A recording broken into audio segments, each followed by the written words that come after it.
Ayan, good morning mga kamasa. Andito kami ngayon sa sinasabi ng lugar na walang puno forever.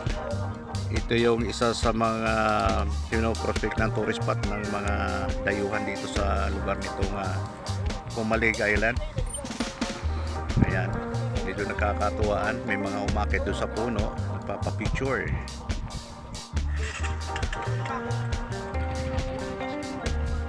Nag-iiba ng daan. Umigiwang-iwang. Si Mayor at Mayor! Ayan o. Ganda ng puno, no? Mga kamasa, oh. Buhay pero walang dahon, no? Buhay siya pero wala siyang dahon.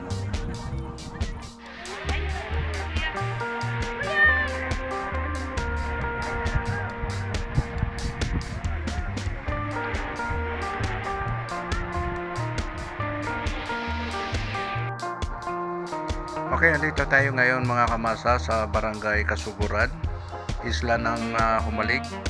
At nag-explore po tayo dito sa isla nitong Humalig. Ito po yung lugar na sinasabi nilang Little Batanes. Ayan o, mga kamasa. Doon sa may kanang bahagi natin, kung nakikita po ninyo, mayroon pong malaking bato doon. At marami din po mga umakyat doon para lang mag-picture sila. At tinitignan nila yung harap po ng Pacific Ocean. Andito po tayo ngayon sa may harap ng Pacific Ocean. So, yun pong natubok ng ating camera ng mga kamasa. Yan po ay meron din pong malaking bato dyan na pinupuntahan din ng mga bumibisita rito. Ayun, sa oras na ito talagang sobrang init ng mga kamasa. Dito tayo ngayon sa sinasabi nilang Little Batanes. Meron pong entrance dito, 100 pesos, no mga kamasa. Ayan, manunood ka lang, picture dito. So eto, aakit tayo dito at explore natin tong area na to, kung ano meron dito. So medyo dahan-dahan lang po tayo dito ng mga kamasa kasi naglitawan yung mga ugat ng puno ng kahoy, baka tayo mapati dito. So eto, marami palang mga tao rito na nagpi-picture dito, no. Ayan o, dito yung harap ng Pacific Ocean, no. Masyadong blue yung dagat dito. Ayan.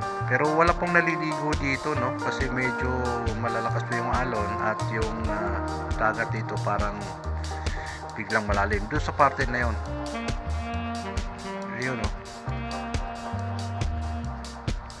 Ayun o, may bato dyan. Yung bato na yan.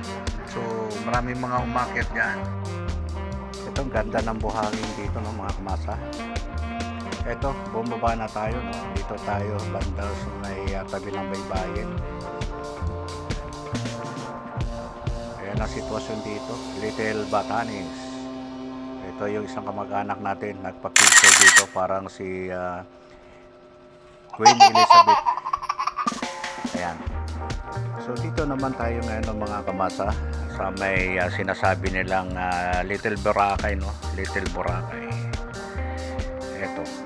Meron din pong entrance dito, no mga kamasa, 100 pesos.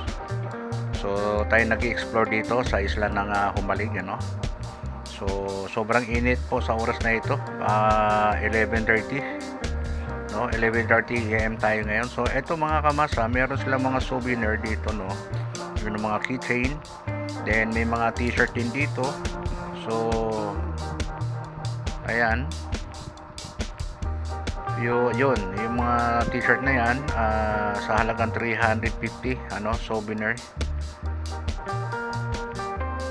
Kaya lahat po yan may entrance yan, 100 pesos, no mga kamasa.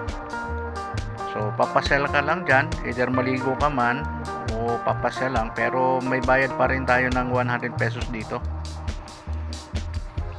Ito yung tinaguriang Little Boracay.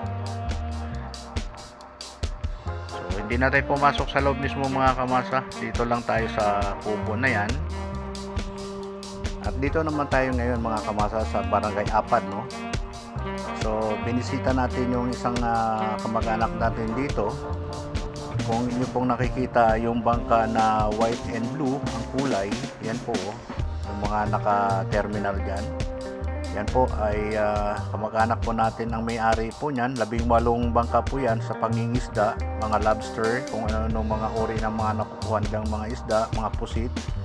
No? Isa sa pangunahin dito nakukuha nila lobster, yung mga kubutan, then yung mga tawag dito, meron sila nakuhang pating. Yun po yung mga nakukuha nila rito. Yan, 18 bangka yan o, yan o. 18 bangka po yan sa pangingisda at meron pang disagwan na 70 piraso na disagwang bangka liban dyan sa 80 na bangka. So ito naman mga kamasa, tayo na may pumunta dito sa lugar na ito dahil meron pong dinadayo talagang mga turista rito, no? Meron pong sinasabi sila dito Turtle Rock.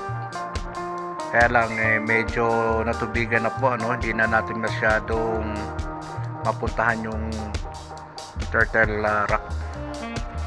Ito yung pinakauli nating pinuntahan ng mga kamasa. At lahat ng mga tourist pa dito sa isla ng Humalig ay atin ang pinasyalan.